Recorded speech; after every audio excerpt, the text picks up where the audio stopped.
I'm Corbett Wall with DV Auction, here with your feeder flash for Monday, September the 13th, brought to you in part by Joplin Regional Stockyards. Here for the regular Monday feeder cattle auction. They got 6,500 head, be a lot of calves, guys. Those of you that have smaller groups there in the four-state area, if you'd like to be able to sell those at a price that the big bunches are bringing, you can bring those in Sunday afternoon and commingle them with other like producers and get them into larger lots. And the buyers really like them. They give them a one-shot vaccine there, and it's charged to the buyer, and they don't mind it at all. They're glad to have them. But tell you what, if you guys are interested in trying to get more for your money, if you got just smaller bunches of calves, don't miss out on that commingling option there at Joplin Regional Stockyards. You can hear the calves coming. Just like I said at Joplin, calves are coming. And you'll be able to hear them because a lot of them will be bawling. People still refuse to wean their calves, and that's their prerogative, and it hurts the bottom line on their end. But still, there's people out there that don't have facilities, the know-how, and just the want to get it done. So there's still a lot of calves, bawling calves out there, and you know, we got dead calf month coming on pretty fast there in October. We've got some really hot temperatures. I mean, it was over 100 degrees here in the Texas Panhandle over the weekend. Still really hot, and then we're going to see these big gaps between the highs and the lows. Hot during the day, cool at night. We've already starting to see that in the southern plains around 40 degrees. Difference between the high and the low, but it'll get a lot wider than that. It starts getting 50 and 60 degrees spread between the highs and the lows. That's when you really start to have trouble, especially with these unweaned or short weaned calves, and you start bringing them in and they've got separation anxiety from their mothers, and it's kind of a tough deal to do, but that's what some people are in the business of doing, and it's just the nature of the fall. But we saw a lot of strong comments come out from the MAGU Administration last week. That they're talking tough on cracking down on these packers because they're trying to blame all this inflation on just the meat. You know, if they think you know, all that inflation can mostly be blamed on the meat. You know, you don't think it has to do with trucking? Things like that, maybe printing too much money and throwing it at people. But still, they're talking tough about that with the packers, saying that they're going to get something done, saying that they're going to get some teeth in the Packers and Stockyards Administration there. But they haven't ever gotten anything passed or really done. Word on the street, these packers are losing their patience with you know, the administration blaming them for everything, and you know, if they could start kind of retaliating. You know, those our feeders know that. Our cattle feeders, cattle sellers, fat cattle sellers know how these packers can retaliate. I would be surprised if they do too much, but I've heard some talk on the street that there's some whispers out there saying, you think this market could be bad now? We'll show you how bad it could be. I would be surprised if they really go through with that, but probably tired of being put down and pushed around all the time. But I've heard some reports there over the weekend and late last week that a lot of these technical and kind of commodity type brokers and analysts are getting kind of fearful that they may completely pull the rug out. Now, our board, feeder board, was down $4 to $5 this past week, full $10 in the last 2 weeks. Your feeder board, you know, how much more of a rug could they pull out from under it? But this thing could back up even further, even faster, especially with the pressure that these big calves are going to put on your feeder cattle market. And your index levels have been a bunch lower. You can still get a big nice price for a slick load of yearling feeder steers or heifers, but there's just fewer and fewer of them around and more of the big calves. But let's talk about what happened on the board late or all of last week. Of course, Monday was a holiday. Live cattle futures Tuesday was down $1.05. Wednesday was down 65. Thursday up 65. Friday down 32 cents. And October live cattle futures ended the week at 123.42. That was off $1.38 for the week. December was down $2.70 for the week. That was more significant, a lot more trade on your December. Ended the week at 128.22. You look off out there at April, it's not over 140 anymore, guys. That's in the rearview mirror now. April ended the week at 135.05, so we've lost a lot of ground on our board here in the last couple of weeks. Feeder cattle for September, Monday was a holiday. Tuesday down 220. Wednesday down 22, Thursday down 30 cents, Friday down $1.50. And you'd think this because their feed costs are going up. No, they've been lower too. But September feeder cattle ended the week at 154.25.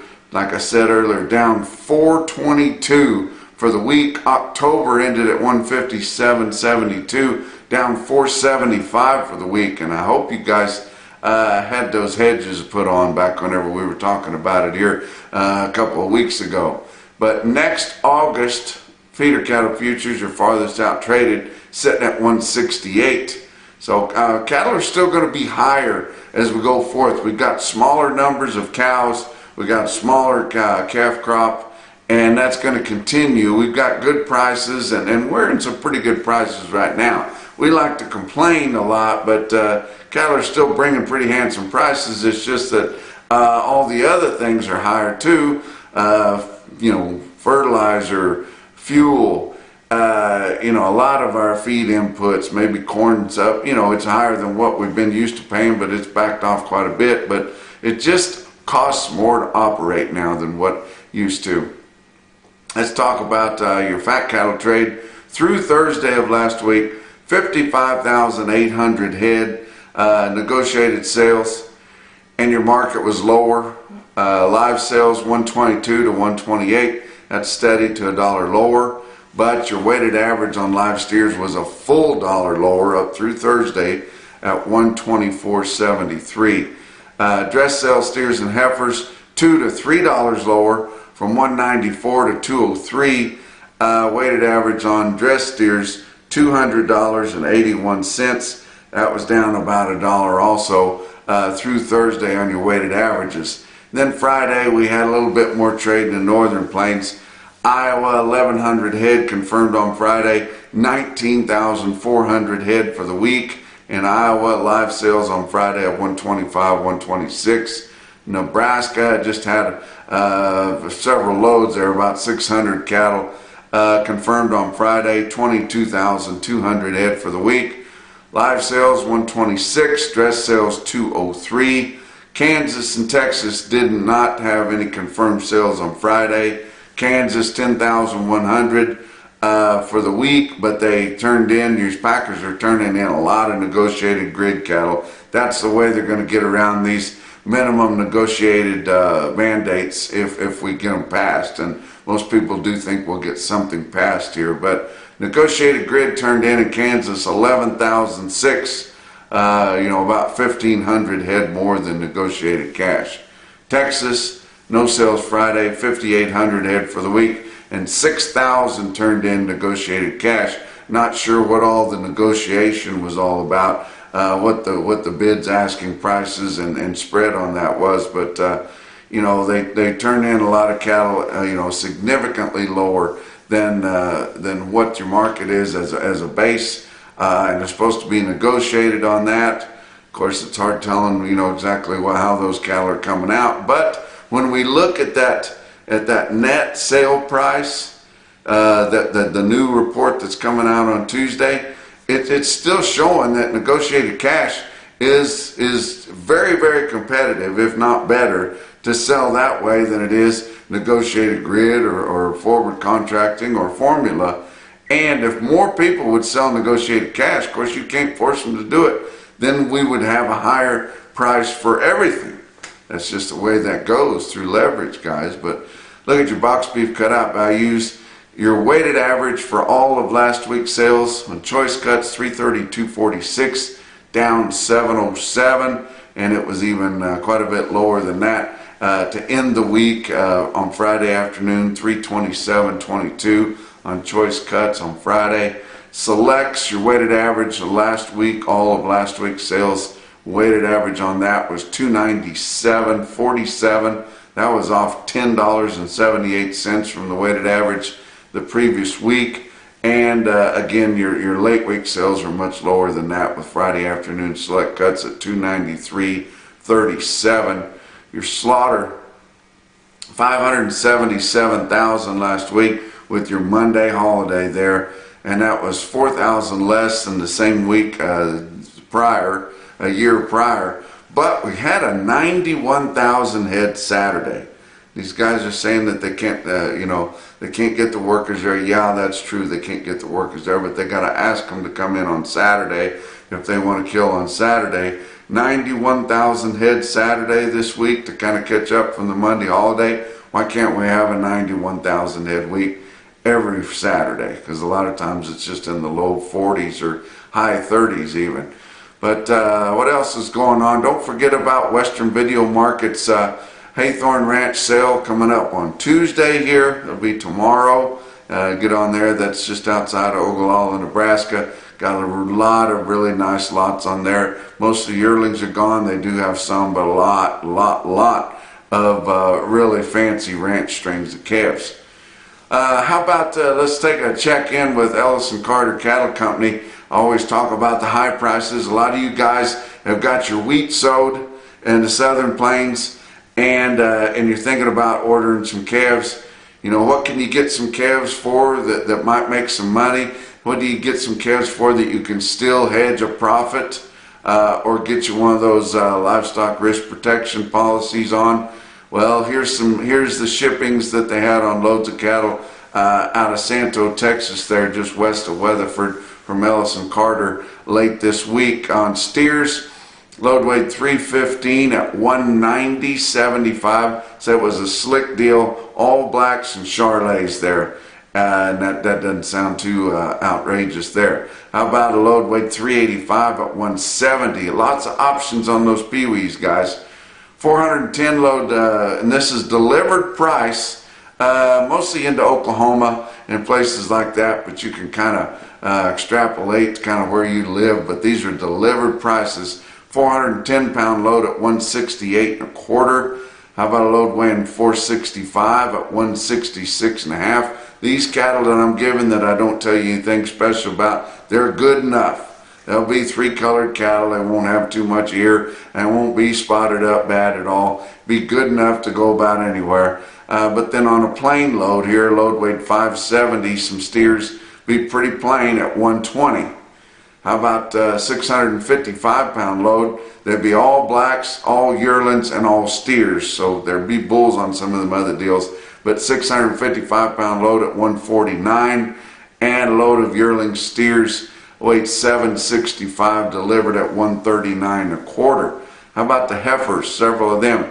355 pound set, 149.25. 425 pound set be have some ones and twos on them, be a little crossed up there at 134. A fancy load of 500 pound heifers at 146.5.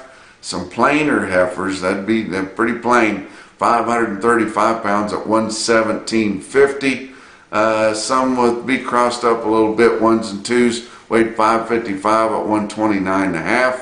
630 pound shipment, ones and twos, 123.75. And 640 pound load, all black, 134. Some yearling heifers, 700 pounds, 130.5. And 775 pound load of yearlings at 119 delivered. So you can get a hold of them at EllisonCarterCattle.com. How about what our sales did late last week? Your real-time index on DV auction ended the week last week at 154.02. That was down 344 compared to the end of the previous week.